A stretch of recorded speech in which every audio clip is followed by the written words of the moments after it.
Та бүхэнд мандал даатгалын эрүүл мэндийн даатгалын үйлчилгээг хэрхэн авах талаар танилцуулъя. Та эмнэлгийн үйлчилгээ авахдаа эмчлэх эрхийн лицензтэй баримт гардаг аль ч эмнэлэгт үзүүлэх боломжтой бөгөөд үзүүлж буй эмнэлгийнхээ лицензтэй эсрэг төлбөрийн баримт нь байгууллага дээр татвар төлөгчийн дугаар нь гардаг эсэхийг нягтлж үйлчлүүлээрэй. Ингэснээр та санхүүгийн эрсдлээс бүрэн сэргийлэх боломжтой.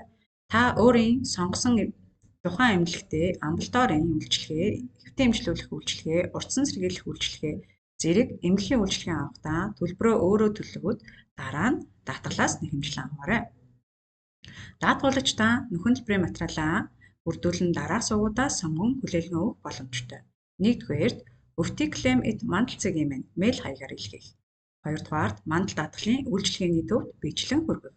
Гуравдугаарт мандал аппликейшнээр дамжуулан нөхөн төлбөрийн материалыг захимаар илгээх. Аппликейшнээр нөхөн төлбөр илгээх заавар видео аппликейшнийг тусламжсанд байршсан тул та тэндээс үзэх боломжтой. Мандал даатгалын үйлчилгээний төв нь Сүхбаатар дүүрэгт байрлах Park Place офисын нэг давхурд байрлаж байна. Та даатгалын гэрээтэй холбоотой зөвлөгөө мэдээллийг 7575 2000-ын 4-р шугамд холбогдсон аваарай. Баярлалаа.